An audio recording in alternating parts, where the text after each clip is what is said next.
সরকার গঠনের পর আজ প্রথমবারের মতো পর্যটন শহর কক্সবাজারে যাচ্ছেন প্রধানমন্ত্রী তারেক রহমান। সকালে সেখানে পৌঁছে পিএম খালি এলাকায় জিয়াউর রহমানের স্মৃতি বিজড়িত পাতলি খাল পুনঃখনন উদ্বোধন করবেন তিনি।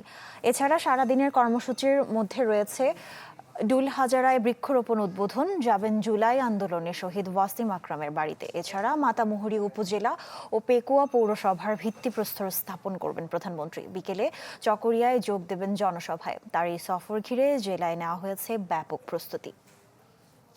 চায়ের কাপে সমাজ বদলের ঝর্ণা তুলে আগে গোছান নিজেকে। প্রিমিয়ার টাইটানিয়াম আলমিরা, গুছিয়ে ফেলুন জীবনটাকে। দর্শক, প্রধানমন্ত্রীর সফর নিয়ে আরো জানাতে কক্সবাজার থেকে যুক্ত হচ্ছেন আমাদের সহকর্মী আজিম নিহাদ। আজিম, প্রধানমন্ত্রী তো আজ কক্সবাজার সফর করবেন, নিরাপত্তা ব্যবস্থা এবং অন্যান্য প্রস্তুতি কেমন দেখছেন প্রধানমন্ত্রী সফরকে কেন্দ্র করে আমাদের জানাবেন।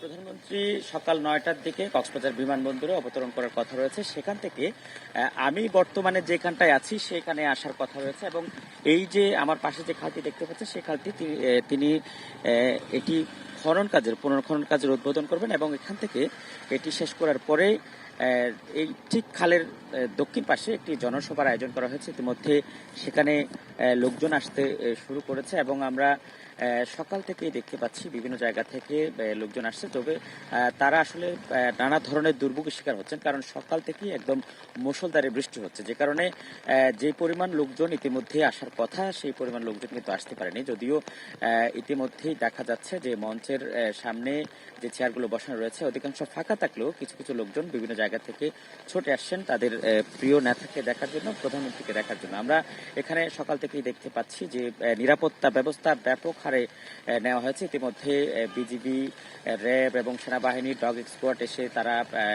সমাবেশ স্থলের যে মঞ্চটি করা হয়েছে সেই মঞ্চের আশপাশে তারা নিরাপত্তার যে ব্যবস্থা সেটি রেখে করে দেখছেন এবং একই সাথে আমরা এখানে দায়িত্বশীল যারা রয়েছেন তারা যেটি বলছেন যে বৃষ্টির কারণে কিছুটা দুর্ভোগ হতে পারে এবং আসলে বৃষ্টিকে টার্গেট করে এখানে তেমন কোনো ব্যবস্থা যদিও নেওয়া হয়নি। সামনে যেই লোকজন বসার কথা যেখানটায় তারা বসবেন সেখানে কোনো ধরনের সামিয়ানা টাঙানো হয়নি, যে কারণে লোকজন আসলে তারা আসলে বৃষ্টিতে ভোগান্তিতে পড়বেন এবং যারা দূর দূরান্ত থেকে আসার কথা রয়েছে তাদেরও কিছুটা ব্যাগ পেতে হবে। এখানে আসলে এই প্রোগ্রামটি শেষ, খালটি পুনর্খনন করার পরে সমাবেশ স্থলে তিনি বক্তব্য রাখবেন প্রধানমন্ত্রী।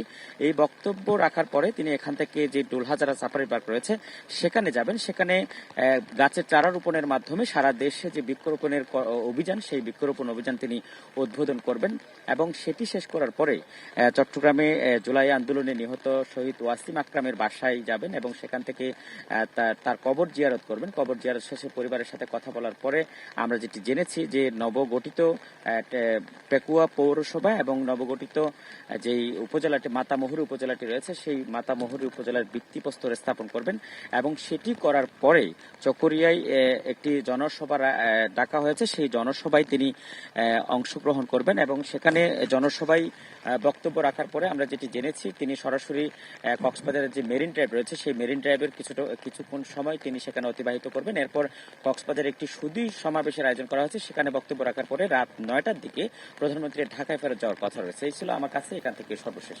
আজিম, আপনাকে ধন্যবাদ। দর্শক, কক্সবাজার থেকে আমাদের জানাচ্ছিলেন সহকর্মী আজিম নিহাদ।